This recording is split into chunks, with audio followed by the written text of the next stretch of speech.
America once had the most extensive passenger rail network in the world. Then it was deliberately dismantled. The real reason why isn't what most people think. 18.5 billion.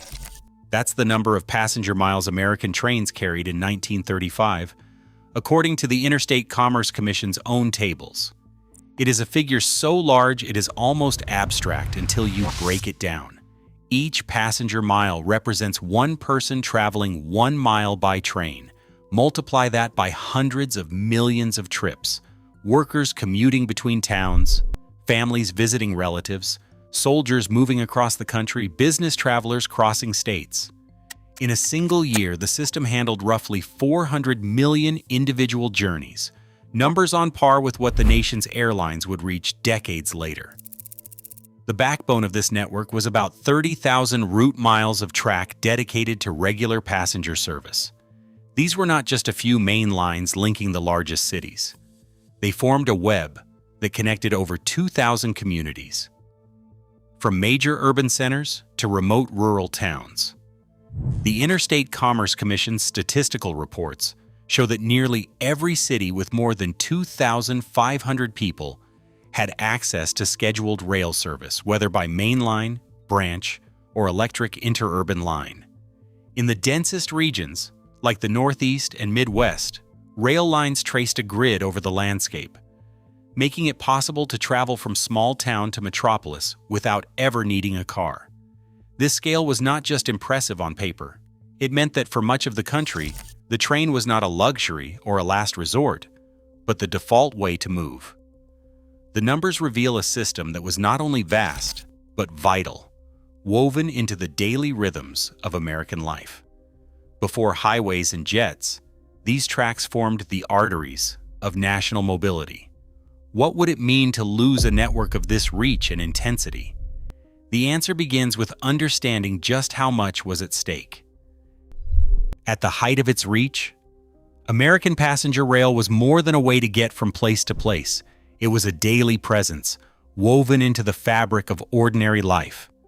Trains left the station every hour, their timetables printed in the thick official guide, promising connections from the heart of Manhattan to the smallest crossroads towns. The morning rush meant crowded platforms, station masters calling out departures, and the steady rhythm of steel wheels on polished rail. For millions, the day began and ended with the sound of a train whistle. Travelers boarded not just for necessity, but for comfort and even glamour. Named trains like the 20th Century Limited and the Super Chief became legends in their own time. The 20th Century Limited, running between New York and Chicago, promised a 12-hour journey in streamlined cars with deep armchairs, white linen dining, and even a red carpet rolled out for passengers at Grand Central Terminal. The Super Chief, operated by the Santa Fe, sped across the continent with sleeping cars, observation lounges, and menus that rivaled the best hotels. On these flagship lines, scheduled speeds of 80 to 100 miles per hour were routine, numbers that still impress today. But luxury wasn't the only story. Ordinary limiteds and locals formed the backbone of the network, carrying commuters, students, salesmen, and families. A clerk in Ohio could catch a morning train to Cleveland, do business, and return home by dinner. A farm family might travel to the city for a holiday, their trip planned around the regular pulse of arrivals and departures. The station was the center of town life, a place where news arrived, parcels exchanged hands, and neighbors gathered to see loved ones off or welcome them home. For much of the country, the rails were indispensable. They offered speed, reliability, and a sense of connection that reached far beyond the city limits. Every timetable, every whistle, every name on a ticket stub was a reminder that, for a time, America moved by train and could not imagine life any other way. In the shadows of America's booming rail era, a new kind of alliance was taking shape. General Motors, Firestone Tire, and Standard Oil of California pooled their resources to back national city lines, a holding company with a singular mission: to buy up electric streetcar systems and replace them with buses. Internal memos from General Motors and Firestone, later unsealed in court, spelled out the strategy. The goal was not just to sell more buses, tires, and gasoline, but to eliminate electric railways as a competitor altogether. From the mid-1930s to the early 1950s, National City Lines and its affiliates quietly acquired dozens of transit systems in cities like Los Angeles, Baltimore, and St. Louis. Each purchase followed the same pattern. Tracks were torn up, overhead wires came down, streetcars vanished, replaced by fleets of General Motors buses running on Firestone tires and fueled by Standard Oil. Exclusive supply contracts locked these systems into a closed loop, guaranteeing steady profits for the backers, while making a return to electric rail nearly impossible. The impact rippled outward. With streetcars gone, the vital feeder lines that once brought passengers from neighborhoods to inner-city rail stations disappeared. Ridership on long-distance trains began to erode, not because people suddenly preferred cars, but because the local connections were gone. In 1947, the federal government indicted National City Lines and its corporate sponsors for conspiring to monopolize bus sales and fuel supply. 2 years later, in United States versus National City Lines, the companies were convicted of antitrust violations. The fines were modest, but the damage was done. What began as a quiet boardroom strategy became the first link in a chain that would dismantle America's passenger rail system from the ground up. Congress rewrote the rules of American transportation in 1956. The Federal Aid Highway Act authorized $25 billion for a 41,000-mile web of interstate highways, an amount that dwarfed any previous public works project. The money came from a new source, a 3-cent tax on every gallon of gasoline, funneled directly into the Highway Trust Fund. Unlike general tax revenue, these dollars were locked away, reserved only for highway construction and maintenance. Not a penny could be spent on railroads, buses, or any other mode of transport. The trust fund created a permanent pipeline, channeling billions into roads year after year. Federal records show that by the early 1960s, highway spending outpaced all other forms of transportation combined. The law's fine print ensured that railroads would never see similar support. Private rail companies were left to shoulder the full cost of passenger service while highways rose on a tide of public money. Lawmakers justified this imbalance as a matter of national defense and economic growth, but the effect was clear. With every mile of freeway built, the financial gap between roads and rails widened. The government had picked its winner, and the system was designed so that passenger rail could not compete. The structural tilt was now embedded in law, making the decline of trains a matter of fiscal design, not fate. Railroads once depended on a steady stream of revenue from the United States Postal Service. For decades, railway mail service contracts delivered not just letters and parcels, but a crucial lifeline for passenger trains. In 1945, these contracts accounted for up to 20% of many railroads' passenger earnings, sometimes the only thing keeping long-distance routes afloat. But after World War II, post office officials began to reconsider. Internal studies from the late 1940s claimed that trucks and airplanes offered more flexibility and lower costs for moving mail, especially as new highways and airports came online. By 1955, the post office had slashed rail contracts by nearly a third, cutting $42 million from railroad balance sheets in a single year. The losses deepened as major mail corridors like Chicago to St. Louis and New York to Philadelphia shifted to trucks and air.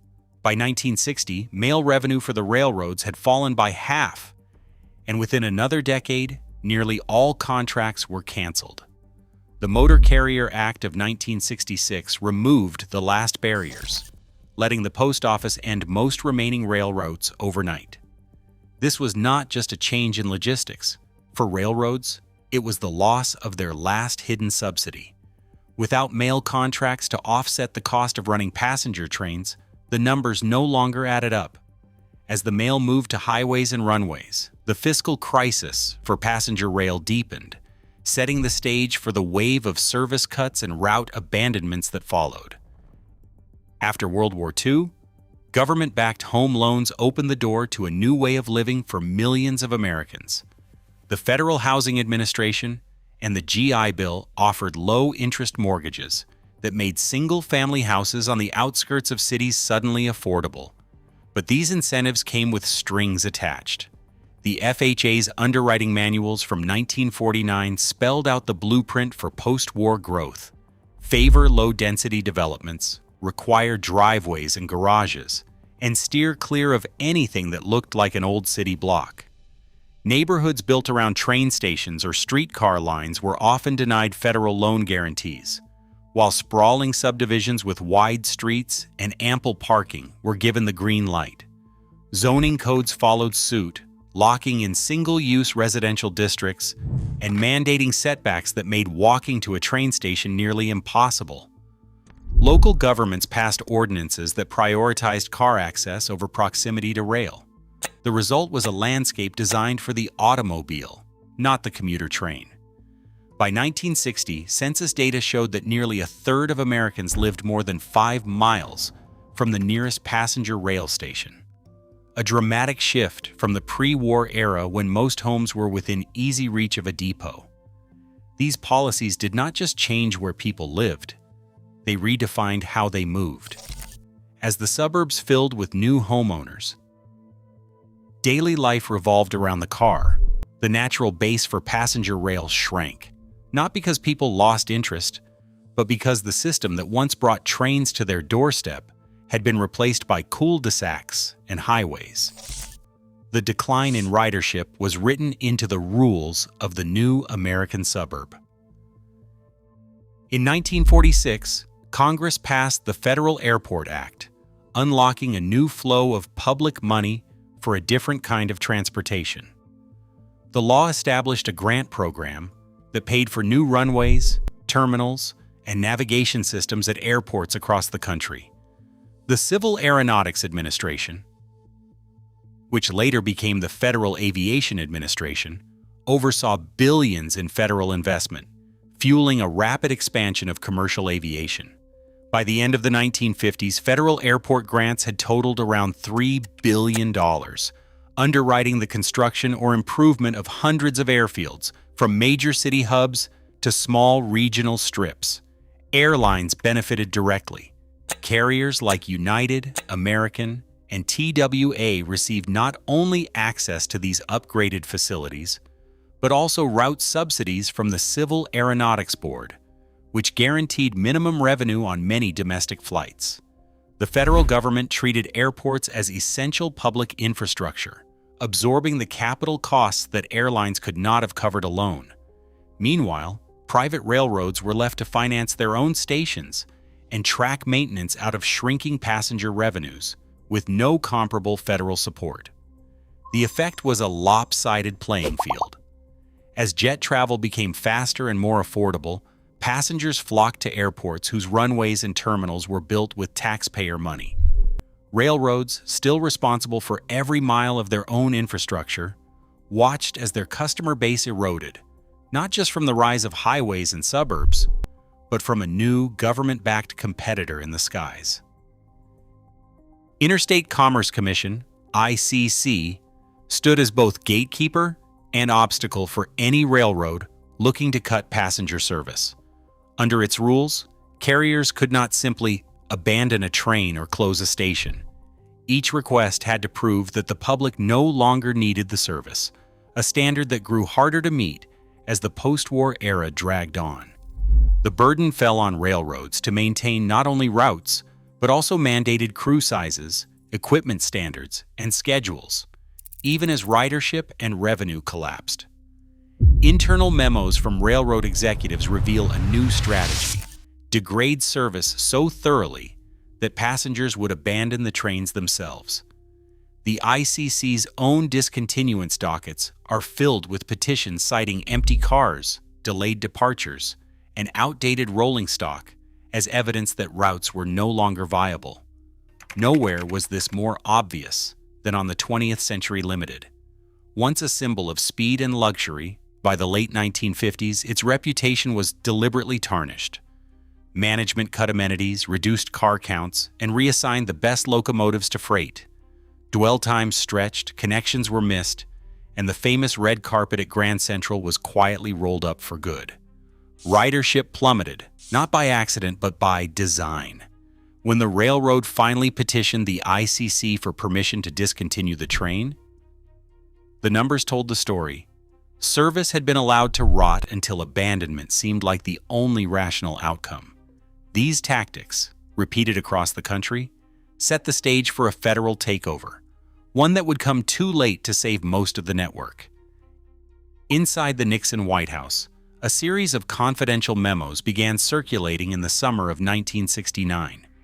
The Office of Management and Budget, working with the Department of Transportation, drafted proposals that would later become the blueprint for the Rail Passenger Service Act.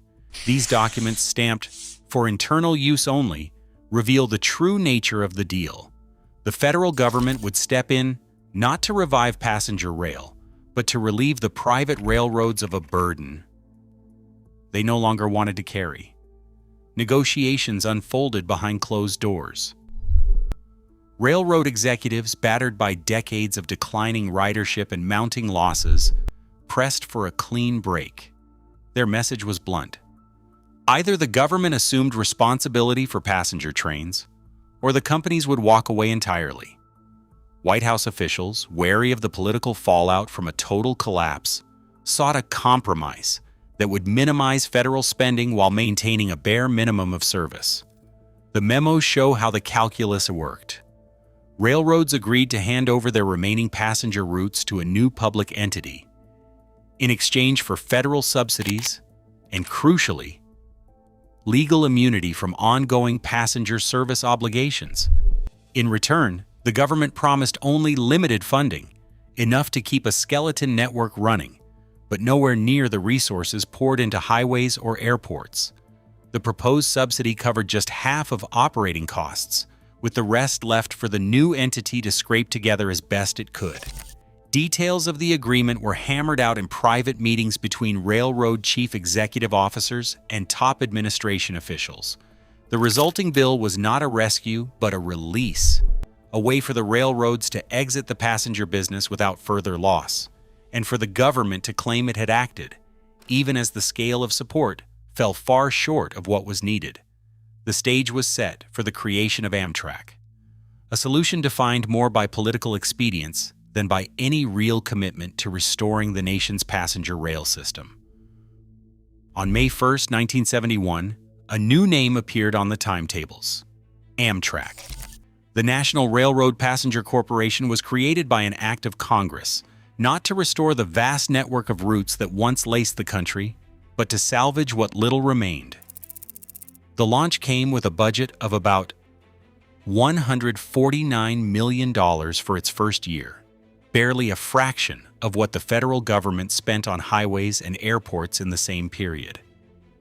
Amtrak's mandate was narrow: keep intercity trains running on a skeletal map, using borrowed tracks and inherited equipment from the private railroads that had been desperate to leave passenger service behind. The new public company inherited the scars of decades of neglect. Most of the country's 30,000 miles of passenger routes were already gone.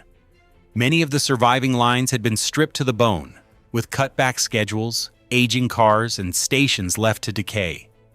Amtrak's initial map covered fewer than 12,000 miles, a patchwork that left entire regions with no service at all. Even the so-called flagship routes were shadows of their former selves, with fewer departures, slower speeds, and little hope of expansion.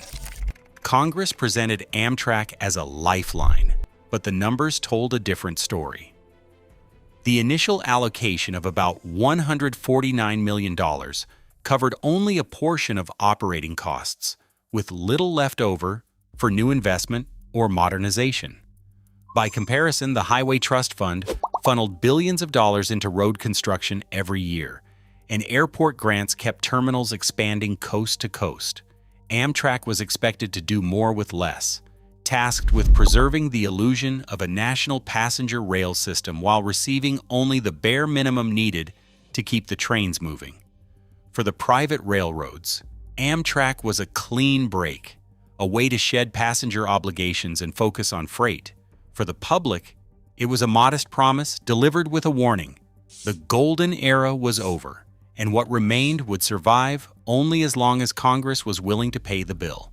The creation of Amtrak closed the chapter on privately run passenger trains, but it opened a new era defined by scarcity, compromise, and the lingering question of what had been lost. Today, 97% of Americans lack access to true high-speed rail, while other nations race ahead. Every traffic jam, crumbling road, and stranded community traces back to choices, not inevitability. The future still depends on what we decide to build, subsidize, or ignore. The question is no longer what happened, but what kind of mobility we are willing to reclaim. What would you choose? Let me know in the comments below.